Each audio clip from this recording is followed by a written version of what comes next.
Hello, welcome to my channel. I'm All Things Wrestling, and today I'm going to be giving my comments, opinions, and the results of WWE SmackDown Live, 4th of October 2016. We kick off the show with a match, Bray Wyatt vs Kane. It was meh. Randy Orton did come on the Titantron upside down, and he says, "I'm seeing the world on how you see it, Bray, but I will turn your world right side up at no mercy." And he flips the right way up and says, "Come and find me, Bray." Bray Wyatt turns around, blocks a choke slam. Kane sends him to the floor with the right hand. He's debating whether to go to the backstage or Kane while the countdown's happening. And Bray does back away from the ring and gets counted out. Kane and the fans seem to be quite annoyed at that. Then we have a Baron Corbin interview backstage. The interviewer says, "You've caught the attention of Jack Swagger after some impressive wins."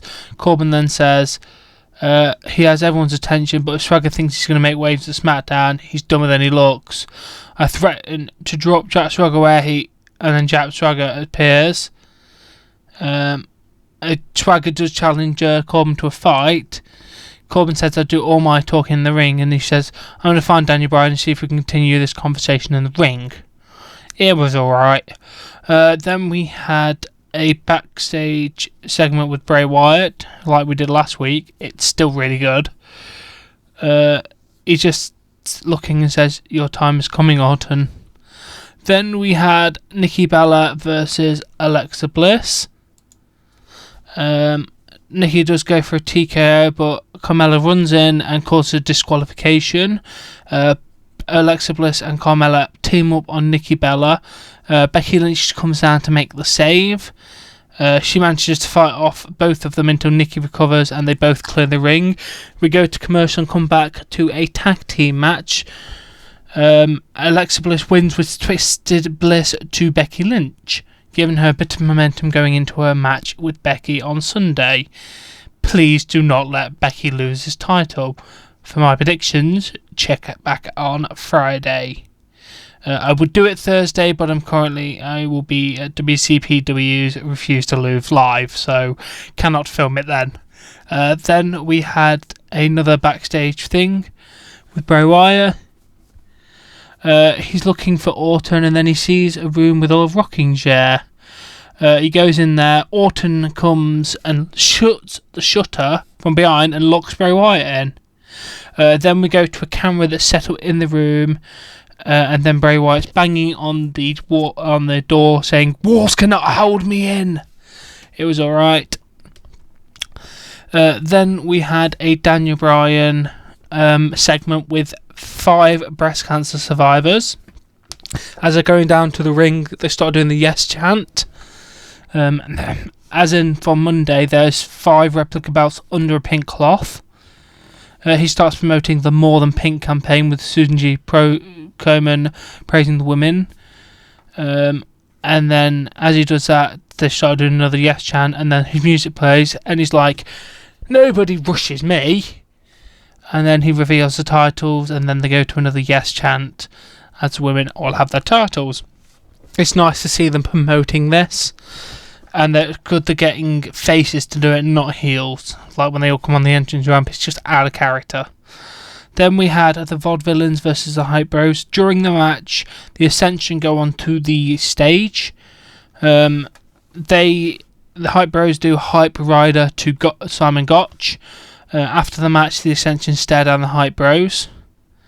One from the stage, one in the ring. It was quite a nice little segment. Maybe they're going to do something. Then we had the Miz TV Dolphimentary. Looking back at his career.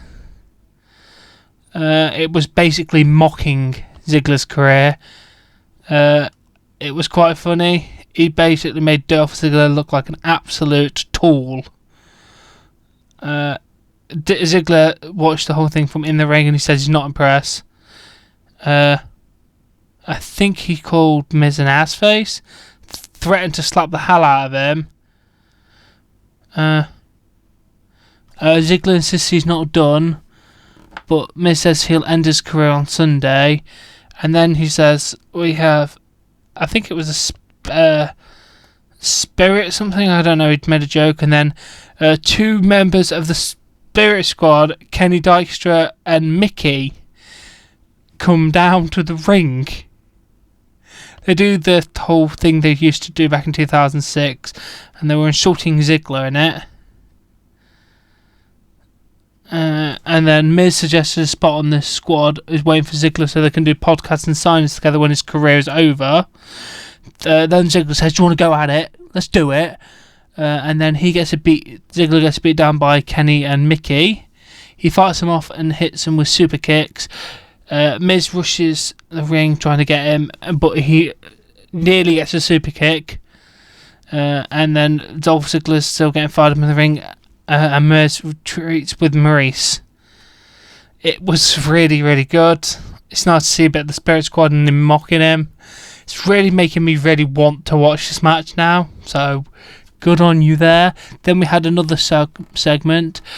Bray Wyatt is in the room that he got trapped in. He's singing in his rocking chair, and Wyatt does sense somebody is watching him, and he's glad that they're here.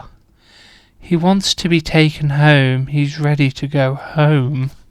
Then we had Jey Uso versus Jason Jordan. Jason Jordan does win with a roll-up. After the match, the Usos attack Chad Gable at ringside, go for his knee. And then Jey goes and takes out Jordan's knee with a chop block. They bring Jordan into the ring. Jey ties the leg while Jimmy goes to the top. And then the SmackDown Tag Team Champions, Rhino and Heath Slater, come to make the save. Then we have another last Bray Wyatt and Randy Orton segment of the show. Randy goes to lift the shutter to let Bray Wyatt out, but there's no Bray Wyatt in there. The chair is just rocking back and forth. Randy throws the chair at the wall and says, "Where are you, Bray?" and leaves absolutely annoyed. It was amazing. I'm really hyped for the match on Sunday. Then we had our Baron Corbin versus Jack Swagger match. The last match on the show. There was a very controversial ending to this match, as in meant to be controversial. Jack Swagger had the Patriot locked in, but Corbin was crawling for the bottom rope. He kept banging his hand on the thing trying to grab the rope, but the referee counted it as a tap out. But I swear you got to do it continuously, not one. And then JBL insisted that wasn't a tap, and it actually wasn't a tap. Seriously, referee, what is wrong with you? Then we had our final thing of the show, the face and face thing they had with all 3 people for the main event in the ring. AJ Styles comes out. He does brag on beating John Cena and Dean Ambrose, and says, "Can't wait to beat them on Sunday and beat both of them." And then Ambrose comes out. Ambrose is still upset about how Styles pinned him, but Cena did cost him the title. They have a little bit of back and forth, and Cena's music hits, and Styles says, "Before you say anything, Cena, shut up. We've heard this all before. We know what you're going to say. Just don't bore us with this crap." And then Styles is like, "I can't believe you compare yourself to an icon like Ric Flair. Even if you match it, you will never be in the same conversation as Ric Flair. You shouldn't be worried about Ric Flair's legacy. You should be worried about me, Cena. You're chasing history while I'm making it." And then Cena goes for AJ, but Ambrose gets in the way and has something to say. Ambrose says, "Cena, master of the political spin, and that's how he's been on top for so many years. You've just stabbed everyone in the back. You've been trying to do it to me since day one. You can't outwork me, Cena. I've been the most matches in 2016, 2015. I'm a better worker than you. You're fake, Cena." And then Cena says talk is cheap. It tackles Ambrose. Cena unloads on him, knocks away AJ, grabs the world title, raises it, his music hits. AJ comes back in, they go at it. AJ hits him with a phenomenal forearm. Riz declares this is my title. Styles lends his ring with his music. And then Ambrose hits AJ outside the ring. Then hits him with the Dirty D's on the steel ramp.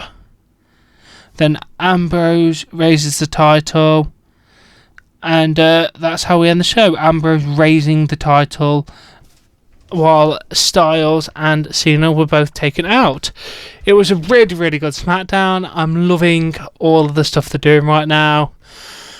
I don't really want to get much more into it because there's not much more to say, to be honest. This was the go-home SmackDown before the pay-per-view. I can't wait to watch the pay-per-view, get my thoughts on that. And Friday will be 2 videos. I'm going to have the Wrestling Newsroom, which is my weekly wrestling news video, and my thoughts, my predictions for WWE No Mercy. Anyway, I'll catch you later.